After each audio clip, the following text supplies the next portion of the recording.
हे भगवान, ये तो आज फिर से पूरा बिस्तर गीला हो गया। मुझे जल्दी से प्रिंस जी को जगाना होगा। सुनिए प्रिंस, बिस्तर गीला हो चुका है, जल्दी उठिए ना, नहीं तो गीले बिस्तर पर सोने से तबीयत खराब हो जाएगी। हाँ, क्या हुआ ज्योति? मुझे क्यों जगा रही हो? सारा दिन जाग कर काम करता हूँ, कम से कम रात में तो चैन से सोने दो। देखो ना, पूरा बिस्तर गीला हो गया है। हाँ, हो जाने दो बिस्तर गीला। मुझे तो नींद आ रही है और मुझे दोबारा मत जगाना। अब सोने दो यार मुझे। न जाने मेरे नसीब में ही इतना दुख क्यों है। यहाँ तो मेरी परेशानी भी कोई सुनने वाला नहीं, घर में किसी और से बोल भी नहीं सकती मैं। अब तुम चुप रहोगी या अपने साथ मुझे भी सारी रात जगाने का इरादा है? सॉरी जी, आप सो जाओ, अब मैं कुछ नहीं बोलूंगी आपसे। अगले दिन सुबह ज्योति नहा धोकर किचन का काम करने लगती है। हे भगवान, रात भर जागने के बाद से तो मुझसे ठीक से काम भी नहीं किया जा रहा। काम नहीं करूंगी तो सभी लोग ऑफिस भी नहीं जा पाएंगे, और फिर माँ जी तो ताने देने में एक नंबर है। नहीं नहीं नहीं, मेरे पास उनके ताने सुनने के लिए हिम्मत नहीं है। मैं खुद के शरीर से जबरदस्ती करके काम कर लेती हूँ। बेटा, ये ले तेरे ऑफिस के कपड़े, मैंने प्रेस करके रख दिए हैं। अरे माँ, आपने तकलीफ क्यों ली? अरे मैं अभी नहा कर खुद ही अपने कपड़ों में प्रेस कर लेता। तू क्यों करेगा बेटा, सारा दिन तो काम में लगा रहता है, लेट रात को आता है, पता नहीं तेरी नींद पूरी होती भी है या नहीं। ऐसी कोई बात नहीं है माँ, मैं ठीक हूँ। अच्छा सुन प्रिंस, मुझे कुछ जरूरी बात करनी थी। हाँ बोलो माँ, क्या बात है? देख प्रिंस, मुझे बोलना तो नहीं चाहिए, पर अब समय बीतता जा रहा है, लेकिन अभी तक हमारे घर में बच्चों की कोई किलकारी नहीं गूंजी। 1 साल की बात होती तो ठीक था, लेकिन तेरी शादी को 2 साल होने को है। अब तो हमारी पड़ोसन भी पूछती है, क्या बात है, अभी तक आपकी बहू की कोई संतान क्यों नहीं हुई। अब माँ को कैसे बताऊं, कैसे समझाऊं कि बात कुछ और ही है। अगर मैं कुछ बोलूंगा तो मुझे पता है घर का कोई भी सदस्य मेरी बात नहीं मानेगा। क्या हुआ प्रिंस, मैं तुझसे कुछ बोल रही हूँ ना, तू कहाँ खो गया है। कहीं कहीं नहीं माँ। देखो माँ, आप जो कह रही हो उसमें केवल हमारा ही नहीं बल्कि भगवान का भी योगदान होता है। अगर भगवान ने मेरे नसीब में संतान का सुख देरी से लिखा होगा तो हम कुछ भी नहीं कर सकते। सुन बोल कर क्या कर सकते। अच्छा अच्छा, ये सब छोड़ो, अब मैं नहाने जा रहा हूँ। वैसे भी आज जल्दी ऑफिस पहुँचना है तो मुझे जल्दी तैयार होकर जाना होगा। आखिर उस रात ज्योति का बिस्तर गीला क्यों हो गया था? क्या हर दिन उसका बिस्तर गीला होता था? माँ के सवाल करने पर प्रिंस अच्छे से अपनी परेशानी क्यों नहीं बता पाया? क्या प्रिंस अपनी माँ से कुछ छुपा रहा था? पूरी कहानी को शुरू से समझने के लिए फ्लैशबैक में चलते हैं। उफ, इस बार तो हमारे शहर का पारा कुछ ज्यादा ही बढ़ गया है। अरे अभी से ही 40 डिग्री तक तापमान पहुंच गया, न जाने आने वाले समय में गर्मी का क्या हाल होगा। जो भी हो, अभी ये मौसम तो सभी के लिए है ना। जैसे अब इस मौसम को झेलेंगे, वैसे हम भी गर्मियां भी पार कर ही लेंगे। अच्छा बड़ी बहू कहाँ है? जरा एक गिलास नींबू पानी तो मंगवाना। हाँ, इस समय तो किचन में ही होती होगी, रुको मैं उसे अभी आवाज लगा देती हूँ। अरे ज्योति बहू, जरा अपने पापा के लिए ठंडा नींबू पानी तो लाना। जी माँ जी, मैं सब्जी का तड़का लगाकर अभी लाती हूँ। ये गर्मी तो उफ उफ उफ, ये गर्मी तो ज्यादा बढ़ती जा रही है। ऊपर से कपड़े पहन कर तो रहा ही नहीं जाता है। सुनो जी, आप हमारे रूम में जाकर पंखा चला लो, यहाँ तो आपको पसीना आने लगेगा। आप रूम में चली जाओ, मैं नींबू पानी लेकर आती हूँ। अरे ज्योति, तुमने मेरी क्रीम कलर वाली शर्ट कहाँ रख दी है यार? मैं कब से ढूंढ रहा हूँ। अरे क्यों चिल्ला रहा है बेटा, ज्योति तो किचन के काम में लगी है। देखो ना माँ, ऑफिस का टाइम होने वाला और अभी तक मेरी शर्ट ही नहीं मिल रही है। अरे यहीं कहीं होगी तेरी शर्ट, रुक मैं ढूंढ देती हूँ। ठीक है माँ, अब जल्दी से मेरी शर्ट ढूंढ दो। मैं तब तक कुछ जरूरी डॉक्यूमेंट फाइल बैग में रख लेता हूँ। कुछ देर बाद प्रिंस और उसका छोटा भाई अल्पेश दोनों अपना लंच बॉक्स लेकर ऑफिस के लिए निकल जाते हैं। रात को जब सब घर में इकट्ठा होते हैं तब देखो भाई, मुझसे तो घर में बिल्कुल भी सोया नहीं जाएगा, इसीलिए तो तुम लोग मेरा बिस्तर ऊपर छत में लगवा दो। हाँ पिताजी, मैं भी यही सोचा था, मुझे भी अपने रूम में ना अच्छे से नींद नहीं आती है।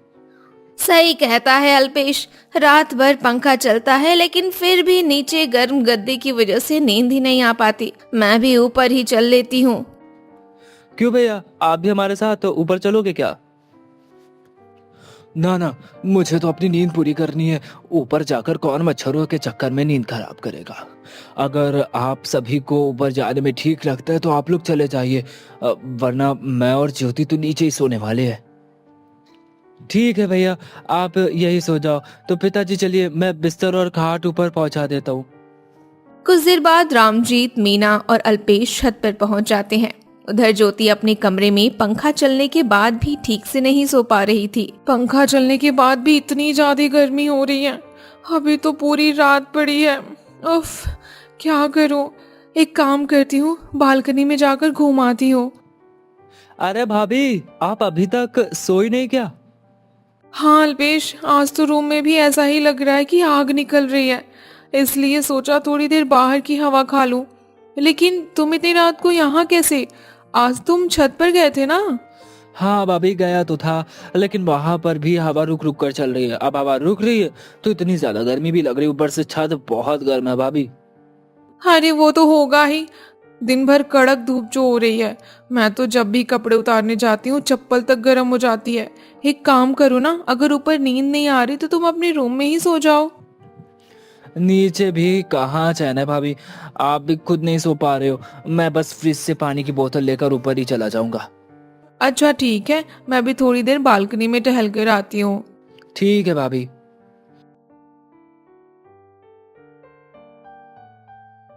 क्यों पिताजी, कल रात में नींद अच्छी आई कि नहीं? पूरी तरह नींद तो नहीं आई, लेकिन कमरे से उठने वाली गर्मी से तो थोड़ी राहत थी। हाँ, हवा रुक रुक कर चलती रह रही थी। कभी कभी मच्छर भी परेशान कर रहे थे, लेकिन जितनी प्रॉब्लम घर में होती है उतनी ही ऊपर भी हो रही थी। बस फर्क इतना है कि थोड़ा ऊपर खुला हुआ था तो अच्छा लग रहा था। तो आज रात को भी सभी ऊपर सो गए? अरे क्यों नहीं जाएंगे? कहीं दूसरी जगह सोने में शुरू शुरू में थोड़ी तो बहुत दिक्कत होती है ना, धीरे धीरे सब कुछ ठीक हो जाएगा। चिंता मत करो माँ, मैं इस प्रॉब्लम का सॉल्यूशन भी संडे कर दूंगा। चलिए आप सभी नाश्ता कर लीजिए, नहीं तो आप लोग का सारा दिन बातों में ही निकल जाएगा। अरे मैं तो भूल ही गया था, मुझे ऑफिस भी जाना है। ज्योति, मेरा टिफिन तैयार कर देना, मैं थोड़ी देर में ऑफिस के लिए निकल जाऊंगा। ठीक है जी, आप तैयार हो जाइए।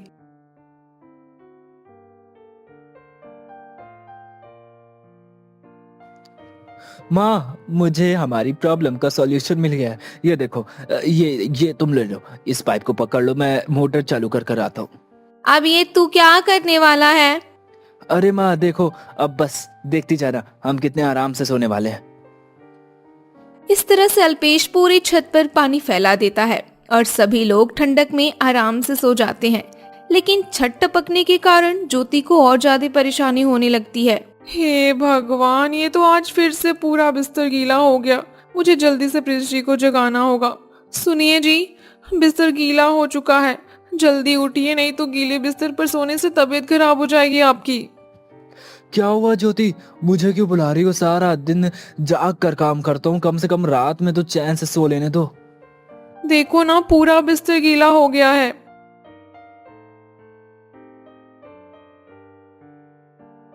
अगले दिन फिर से छत टपकने के कारण ज्योति को परेशानी का सामना करना पड़ता है। सुबह वो किचन में जाती है तब आज तो मेरी जरा भी हिम्मत नहीं हो रही है कुछ बनाने की। ऊपर से आंखें भी नींद के मारे बार बार ढक रही हैं। लेकिन काम भी किस पर ही छोड़ सकती हूँ, किचन का सारा काम तो मुझे अकेले ही करना पड़ता है।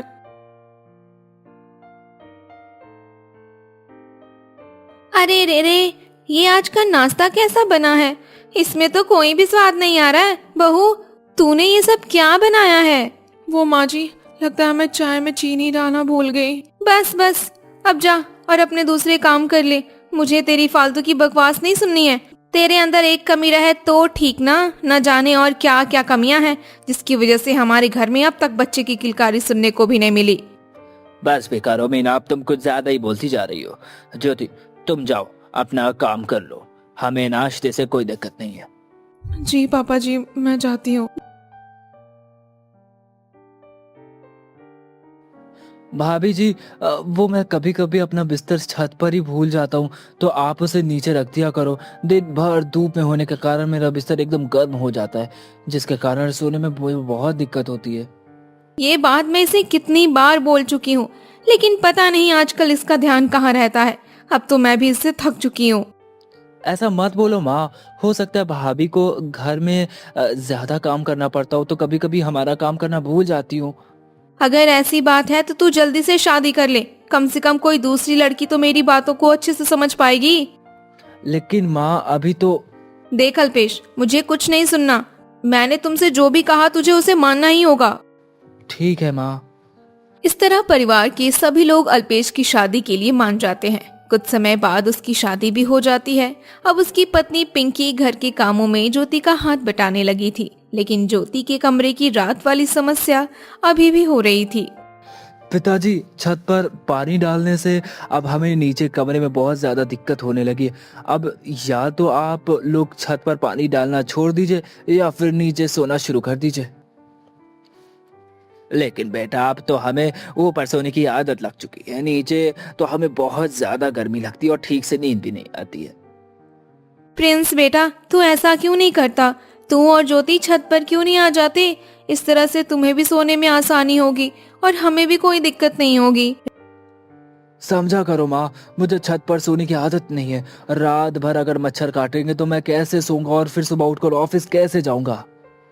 अरे भैया, अरे भैया, आपने कभी छत पर सोकर देखा ही नहीं है, फिर भी आप कहते हैं तो मुझे वहां दिक्कत होगी। अगर माँ पिताजी कह रहे हैं तो एक बार मैं सोकर देख लीजिए ना। ठीक है, अगर आप दोनों यही चाहते कि हम दोनों ऊपर सोए तो ठीक है, आज हम दोनों छत पर ही सो जाएंगे। आप ही क्यों, आज से मैं और पिंकी भी छत पर सो जाएंगे। चलो, अब हम रात के लिए मिलकर बिस्तर ऊपर ले जाने की तैयारी करते हैं। रात को जब सभी छत पर जाने की तैयारी करते हैं तब सुनो जी, मेरा छत पर जाने का बिल्कुल भी मन नहीं कर रहा। वहां पर मुझे सोना बिल्कुल अच्छा नहीं लगेगा। लेकिन पिंकी, यहाँ कमरे में तुम्हें ठीक से नींद नहीं आती होगी। एक काम करते हैं, हम छत पर औरतों को एक तरफ कर देंगे और सभी आदमियों को एक तरफ कर देंगे, फिर तो तुम्हें कोई दिक्कत नहीं होगी ना। फिर भी मुझे न जाने क्यों अच्छा नहीं लग रहा है। हमारे घर में तो ऐसा कुछ नहीं था। हम सभी अपने कमरे में सोते थे, लेकिन वहां पर हर घर में एसी लगा हुआ था। मैं समझ रहा हूँ पिंकी, लेकिन हम एसी से आने वाला बिजली का बिल नहीं भर सकते, इसीलिए आज तक कोई एसी नहीं लगवाया। वैसे भी दिन भर घर का पंखा चलता रहता है, उन्हीं पंखों से बिल इतना ज्यादा आता है। बस गर्मी भी जाए, बरसात का मौसम आ जाएगा तो कुछ हद तक मौसम सही भी हो जाएगा। ठीक है जी, अगर आप इतना ही बोल रहे हो तो हम ऊपर ही सो लेते हैं। मैं दीदी के बगल में सो जाऊंगी। अच्छा ठीक है, चलो बिस्तर मैं ऊपर लेकर चलता हूँ। तुम भी दीदी के साथ ऊपर छत में आ जाना, ठीक है? दीदी, ये सब क्या है? क्या हमें रोज ऐसे ही सोना पड़ेगा? चिंता मत कर पिंकी, धीरे धीरे तुझे भी आदत पड़ जाएगी। आदत का तो पता नहीं दीदी, लेकिन मेरी तबीयत जरूर खराब हो जाएगी। कुछ दिन ऐसे ही बीतते हैं, लेकिन इसी बीच सच में पिंकी की तबीयत खराब हो जाती है। पिताजी, अब तक हमने बहुत परेशानी देखी है। ऊपर सोने की वजह से पिंकी की नींद अधूरी रह जाती है, इसी के चलते उसकी तबीयत भी खराब हो गई है। अब हमें जल्दी घर में एसी लगवाना होगा। लेकिन बेटा, तुझे तो पता है कि एसी चलाने का कितना ज्यादा बिजली का बिल आता है। हमारा तो इतना बजट भी नहीं है कि हम हर रूम में एसी का बिल भर पाए। ऐसा तो घर का हर एक सदस्य बीमार पड़ता चला जाएगा। आज पिंकी बीमार हुई है, कल हम भी बीमार हो जाएंगे। फिर ऑफिस ना जाने की वजह से घर में पैसे कहाँ से आएंगे? अगर एसी ना लगाएं तो फिर क्या करें? मेरे पास एक आइडिया है। हम एक काम करते हैं, हम सोलर पैनल लगवा लेते हैं, फिर उसकी मदद से हम हर कमरे में एसी को चला सकते हैं। हाँ भैया, आपका आइडिया तो काफी अच्छा है। क्यों पिताजी, आप क्या कहते हैं? ठीक है, लेकिन हर एसी को चलाने के लिए ज्यादा पावर वाला सोलर पैनल चाहिए और उसे खरीदने के लिए काफी खर्चा भी आएगा। क्या तुम लोग सभी के पास इतने पैसे होंगे? अभी तो हमारे पास उतने पैसे नहीं हैं। वही तो मैं भी कहना चाहता हूँ, अगर पैसे होंगे तभी तो हम कुछ खरीद पाएंगे। ऐसे तो हम कभी भी सोलर पैनल नहीं खरीद पाएंगे। चलो छोड़ो, हमारा इस बारे में बात करना ही बेकार है, फिजूल है।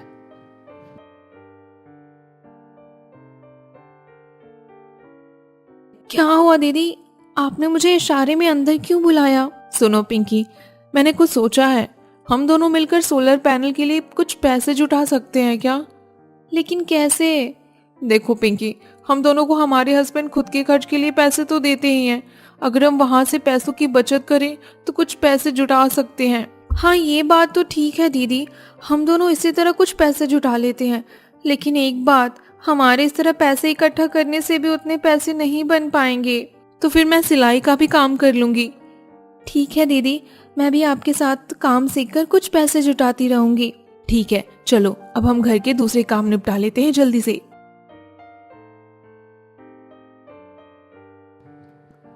अरे भैया, मैंने आज एक योजना के बारे में जानकारी ली है। इस योजना के तहत कम पैसे से सोलर पैनल लगवाया जा सकता है। फिर भी कितने पैसे लगेंगे? लगभग 1 लाख रुपए तो लगेंगे ही। इसमें हम एक एसी तो आसानी से चला सकते हैं। इसका मतलब है कि हम सिर्फ एक एसी चला सकते, तो फिर इसका लगवाने का क्या ही फायदा? अरे भैया, कम से कम एक एसी तो चलेगा, उसे चलने दो, उसमें घर की औरतें तो एडजस्ट कर लेगी। लेकिन फिर भी 1 लाख रुपए इकट्ठा करना आसान नहीं है। देखते हैं, कोशिश करते हैं। इस तरह से अल्पेश और प्रिंस ने भी पैसे इकट्ठा करना शुरू कर दिया। उधर पिंकी और ज्योति ने भी पैसे इकट्ठा करके एक दिन अपने अपने हस्बैंड को देने का फैसला करती हैं। सुनो जी, ये कुछ पैसे हैं, मैंने इसे सिलाई का काम करके और कुछ बचत करके इकट्ठा किया है। अगर ये पैसे सोलर लगवाने में काम आ सकते हैं तो आप इसका जरूर इस्तेमाल कर लेना। क्या तुम भी सोलर पैनल के लिए पैसे इकट्ठा कर रही हो? हाँ जी, मैं और पिंकी दोनों ने मिलकर पैसे जुटाए हैं। आप हम दोनों के पैसे लेकर सोलर पैनल में इस्तेमाल कर सकते हैं। थैंक्स यार, तुमने सच में वो काम कर दिखाया जिसके बारे में घर का कोई भी इंसान सोच नहीं सकता।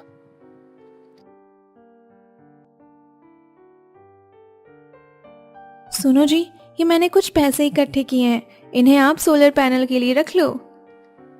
क्या तुमने सोलर पैनल के लिए पैसे इकट्ठा कर लिए? हाँ जी, हम भी चाहते थे कि घर में एसी चले और सब गर्मी में भी चैन से सो सके। अरे, इस बात के लिए तो मैं और भैया पैसे इकट्ठा कर रहे थे। हम दोनों मिलकर 30,000 रुपए इकट्ठा कर भी चुके हैं। मैंने और दीदी ने मिलकर तो 40,000 रुपए तक इकट्ठा कर लिए हैं।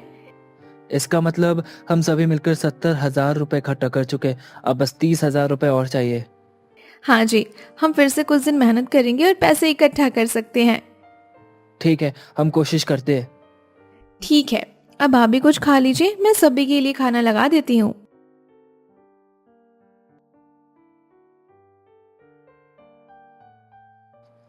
पिताजी, आपको सुनकर हैरानी होगी कि हम सभी ने मिलकर सोलर पैनल के लिए 70,000 रुपए इकट्ठा कर लिए। बस 30,000 रुपए और जुटाना है। फिर हम सरकार की तरफ से मिलने वाली योजना से सोलर पैनल लगवा लेंगे। अरे, तुमने मुझसे पहले क्यों नहीं बताया? मैं अभी तुम सभी को अपनी बचत के 30,000 रुपए देता हूँ। क्या आप सच में 30,000 रुपए देने वाले हैं? अरे हाँ भाई। तो फिर ठीक है, मैं आज ही सरकारी योजना के लिए अप्लाई कर देता हूँ। 1 मिनट अल्पेश, मैंने भी उस योजना के बारे में पढ़ा है। उसमें तो कुछ ज्यादा ही खर्चा बता रहा था। तो फिर तूने 1 लाख रुपए का खर्च क्यों बताया? अरे भैया, हो सकता है आपने ठीक से पढ़ा नहीं होगा। हमें कुछ पैसे की सब्सिडी भी मिलेगी, जिसके बाद हमारा जो खर्चा आएगा वो कम हो सकता है। मतलब कि हमारे 1 लाख रुपए का पूरा काम हो जाएगा। ओह अच्छा, आप समझा। हाँ भैया, अब मैं सोलर पैनल के लिए अप्लाई कर देता हूँ। इस तरह से अल्पेश ने अपने लैपटॉप से सोलर पैनल के लिए अप्लाई कर दिया। कुछ ही समय में उनके छत पर सोलर पैनल लग गया, लेकिन उस सोलर पैनल से एक ही एसी चल सकता था। इसलिए ज्योति ने लोगों को सुझाव दिया, देखिए, अगर हम एक ही एसी को ऐसी लोकेशन पर लगाएं कि उसकी ठंडी हवा रूम में भी जा सके, तो आधे लोग हॉल में और आधे लोग रूम में आसानी से सो जाएंगे। इस तरह से घर में सही लोकेशन देखकर एसी लगा दिया गया और पूरा परिवार अब हर रात को चैन की नींद सोने लगा।